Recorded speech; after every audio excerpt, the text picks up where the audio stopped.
and open to new ideas. So can you address the challenges of how a football coach on either side of the ball, over the course of a long career,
Let's go to Jess Steinberg.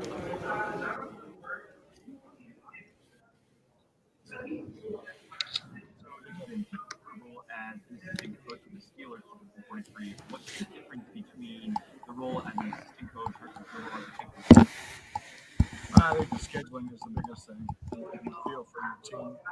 You know, I was a receiver coach in Super Bowl 40 and the coordinator in 43 and 45. It's different just getting half of the side of the ball ready. You have to make all those decisions on. Now, we're so lucky that you don't have to travel. So for us, it was a matter of practice schedules and making sure our team is fresh, yet ready to play. Next, we'll go to Greg Allman. Hey, Bruce, you were talking about safety, but you had so many positions where your depth has been tested at guard, at running back, at corner, at D line. I just want to ask you how much of the success you've had has been insulating against injuries and having good depth in place.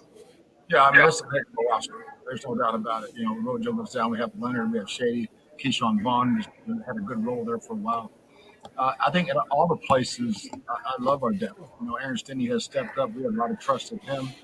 Um, on and on and on. Nacho has done a great job in Vita's place, and getting Steve McClendon was huge for us down the stretch, especially in running, stopping the run.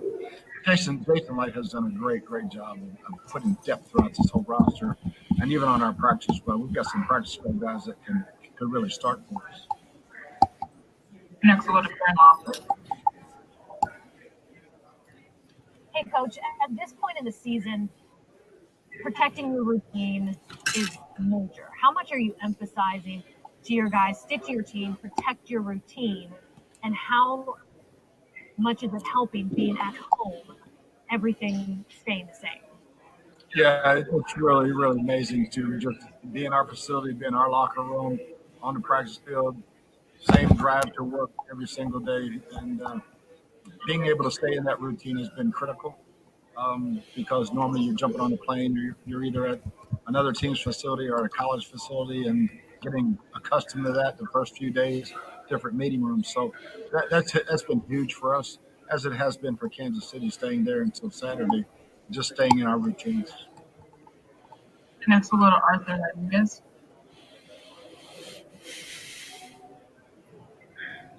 Hey, coach, can you talk about Jacqueline Davidson and her importance in building this team? Excuse me, say it again, please.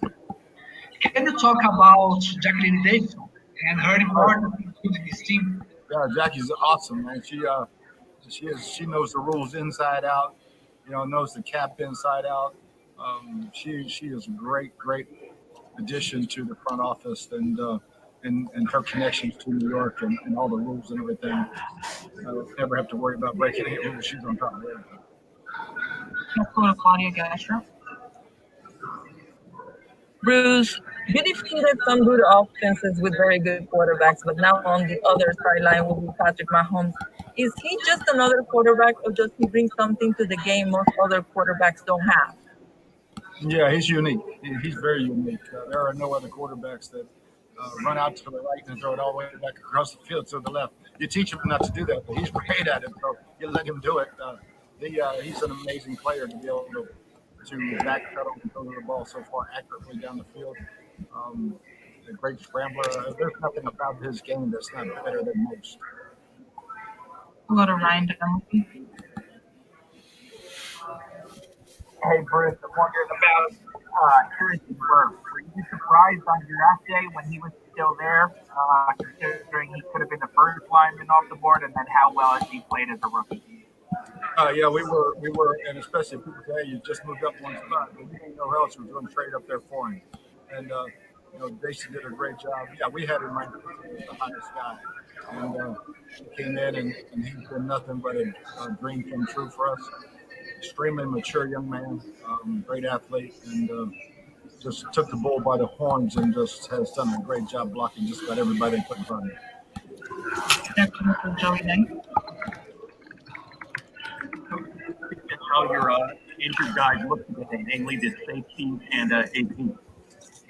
Yeah, they all work today and look good. It's just a matter of do they swell tomorrow. And we'll monitor that in the training room, but they were active today and ran around pretty good. We'll go to Kevin O'Donnell.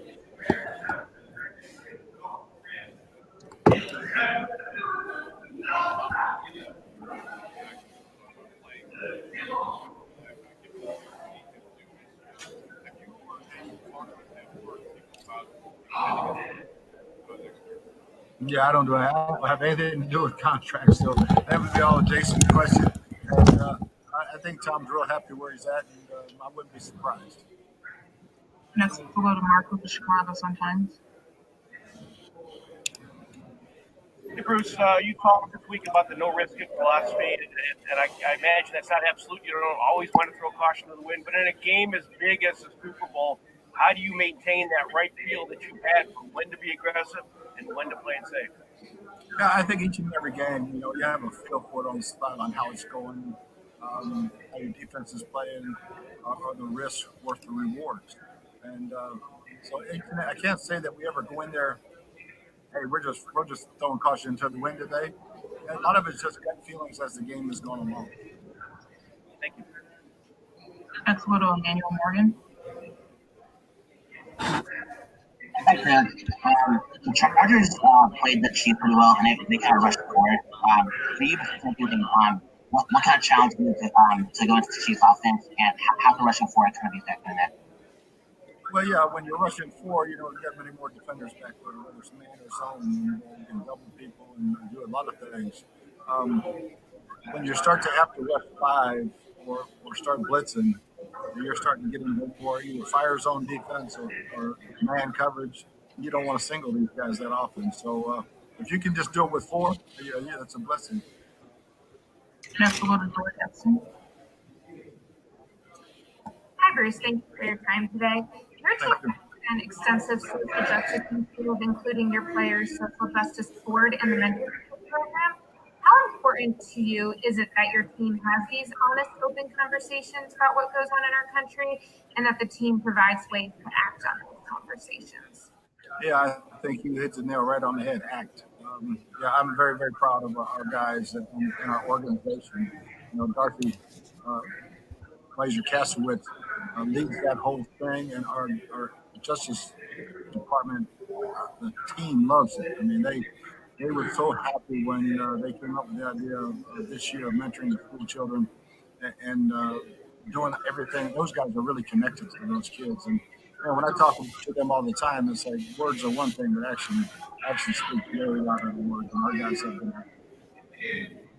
We have time for a few more. Next, we'll go to Susan Colbert. Bruce, Susan. I'll be out of the studio early on Sunday morning for a sport where so weather is really looking pretty nasty. So how does that impact how the game is called, and just kind of what experiences have you put the guys through just to be able to deal with that? Yeah, we've been fortunate this year. We've had rain before and after, and I'm hoping this one they're talking now maybe rain possibly clearing up for the game, but you never know. We've been outside in the wind all week, and it's been really, really windy. So that affects the kickers and the quarterbacks, obviously. But the field's going to be in great shape. I don't think Tom has played in every kind of weather condition there is, and for our guys, it's proper shoes, proper gloves, to handle a wet ball. Next, we'll go to Nora with the timer. Hey, thanks for doing this. Just curious, both you and Kansas City, your offense has been pretty good in some third and long situations. Now, you don't want to be in those situations, but can you just speak to when you are able to convert those, what it does to a defense that you're facing that maybe thought they had you, and then you find a way to get out of it? Yeah, I don't think there's anything worse than giving up a 3rd and 14 on defense other than giving up a touchdown. And it demoralizes the defense. You have think you're off the field, then you're back out there for more play, and you'll see a lot of big plays happen after people give up that type of down and distance 3rd down conversion. For us, it all starts with protection. I know for Kansas City, it's Patrick. He extends a lot of plays and makes a lot of things happen. For us, it's more of design protection and running good routes and throwing and catching. Next, we'll go to Sunny Upo. Hi Bruce, Jason Pierre-Paul's been getting a lot of love for the journey he's been on. What's he like in the facility and as a player? He's a joy, man. He's a ball of energy. He told practice today, and he's running all over the place. And just the energy he brings and the intensity that he brings when he plays. He doesn't just say a lot, but when he does, everybody stops and listens. One last question will come from Santiago Thompson. Thanks, coach. You were in the Cardinals, you have 1 year off before taking the place in Tampa Bay. How does that year off make you come back to the league? You were analyst, but how does that year take your perspective? Yeah, I did the broadcasting on CBS, and I was able to go to a bunch of different teams and see how they worked on Fridays, getting some different ideas. It also gave me a little bit of itch to be around the locker room, be around players more. Different players I knew on other teams that I broadcasted for. But I wasn't dying to get back in. Everything just kind of fell right into place perfectly. Ownership, general manager was a great fan of trust, and my staff being available just lit a fire back in me, and my wife. She got really excited. She was excited. I'm excited. Well, that's all we have time for. Appreciate you taking time, Coach. Thanks.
Thank you for joining us for today's Super Bowl 55 media availability with Tampa Bay Buccaneers quarterback Tom Brady.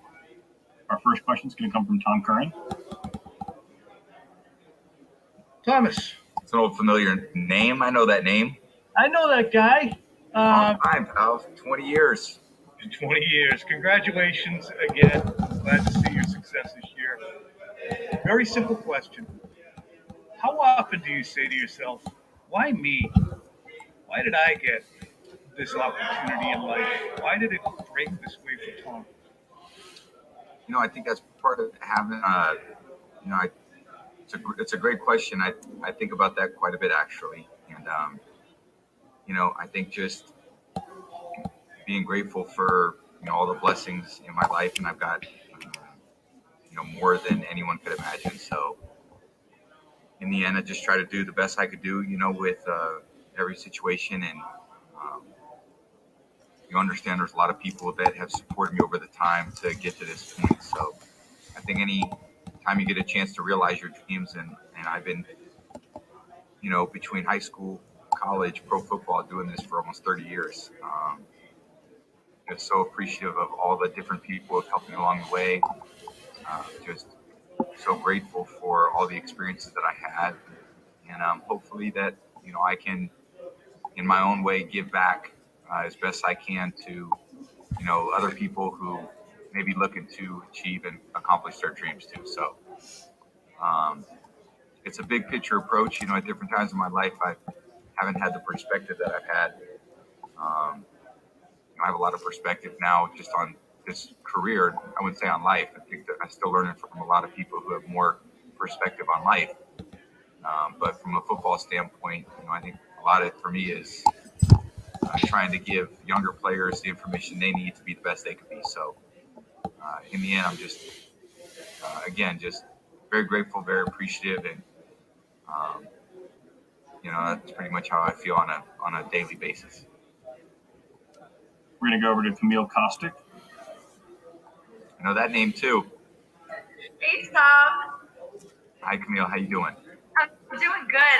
I know you probably weren't expecting to hear me. I'm corresponding with Entertainment Tonight this week, and when I found out that I got stuck, I was like, absolutely. But you had me in tears over here a little bit. It was really, I really felt that when you were speaking about that. So thank you.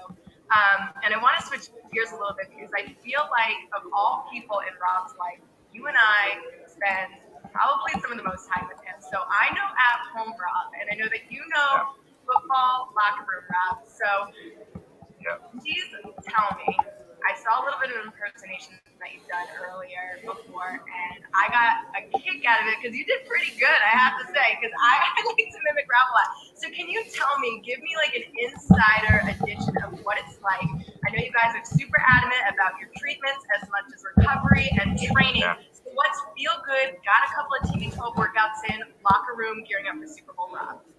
Oh, man. You know what? He's super excited because, he feels so good.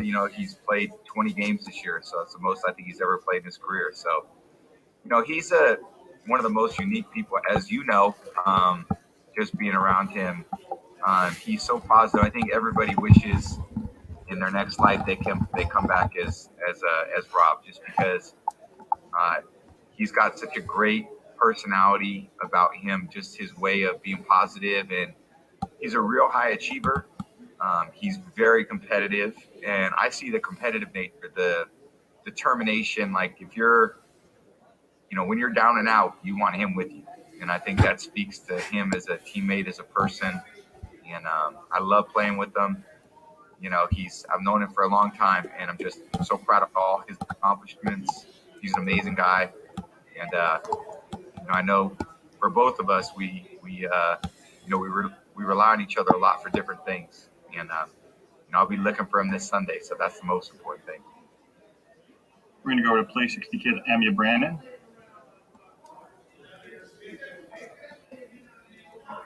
I'm Amaya. How are you? Hi, Amaya. Hi, how are you? Good. Nice to talk to you. Nice to talk to you too. So I'm 10 years old and around the same age as your kids. They've cheered for you in almost every Super Bowl you've been in. Do you have any family traditions about the big game, and how will you celebrate if you win? Wow. So how will I celebrate if I win? I'll be surrounded by my kids who are your age. So that's the best part about winning is having the people that have helped you get there and support you there with you to enjoy it. So some of the best memories I've had in my life were being with my kids right after the Super Bowl and celebrating with them. So I hope we have that experience on Sunday. It's going to be a really tough game, so we're going to have to go earn it. But if we get the job done, that's exactly what I'll be doing. Okay, thank you. Thank you, Amaya. You're welcome. We're going to go over to Greg Allman.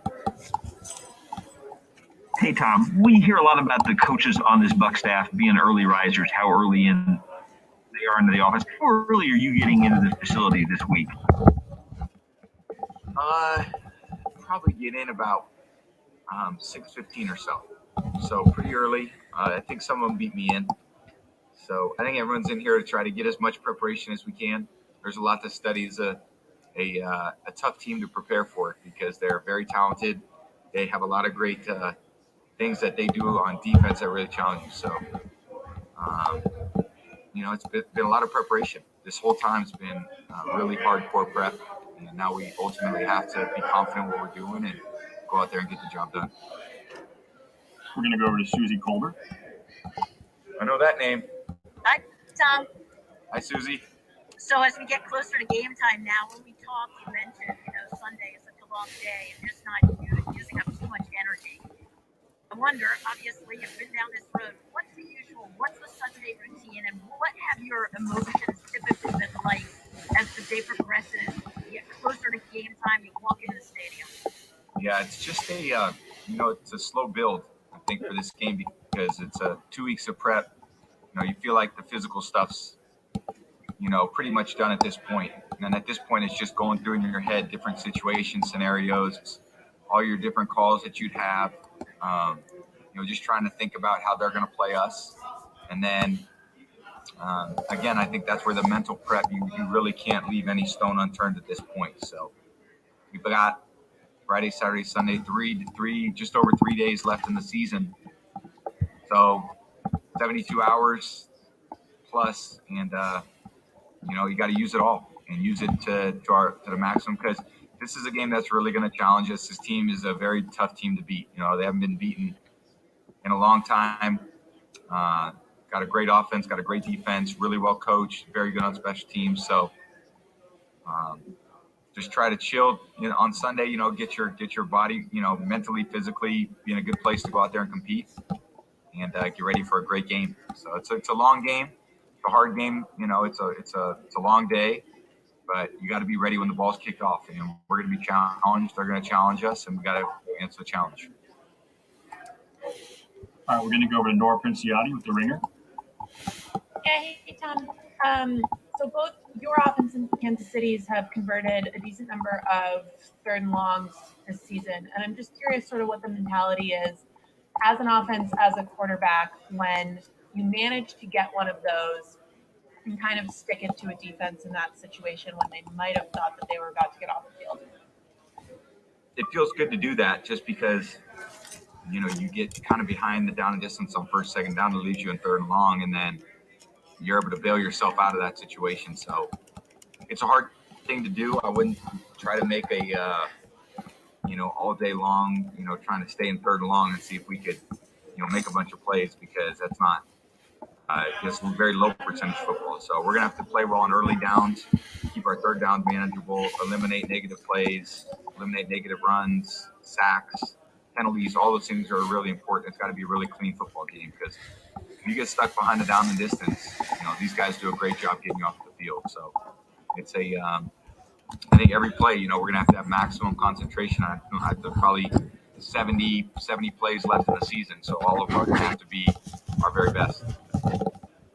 We have a few minutes left. We're going to go to Jonathan Jones from CBS Sports.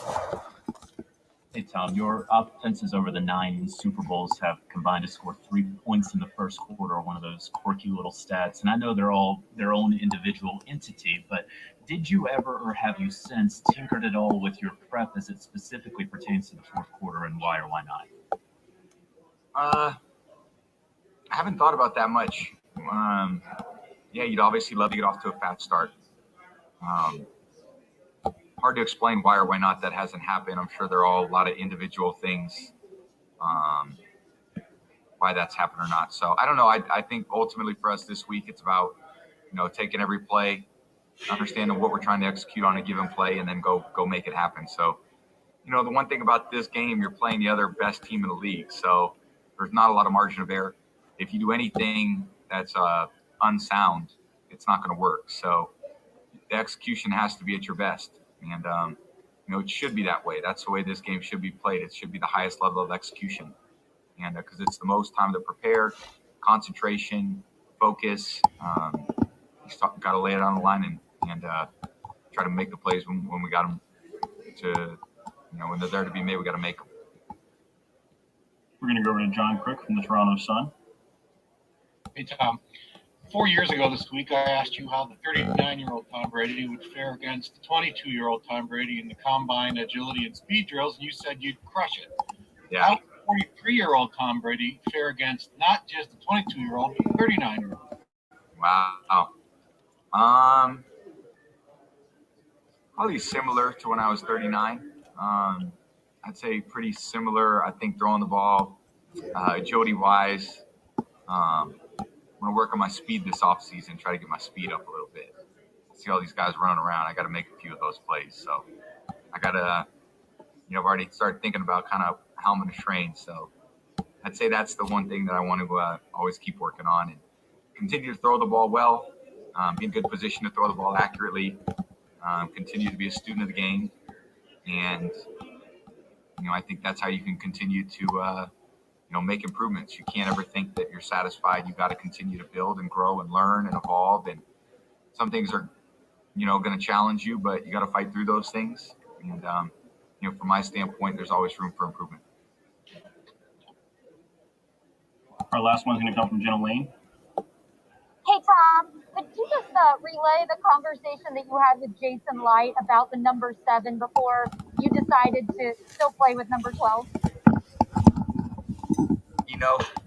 Jason kind of gave you all the details. So, I didn't want to come in here and, I know numbers are, for some people mean a lot. And Chris was so cool about it. So in the end, I spoke to Chris and he was, he was amazing. So I just love my experience with Chris and, he's a stud no matter what number he's wearing, 12, 14, he's a baller. So he could wear any number and be great. And I was just very appreciative that he allowed me to use it. That's all we have time for today. Thanks, Tom. Appreciate it. Thank you, guys.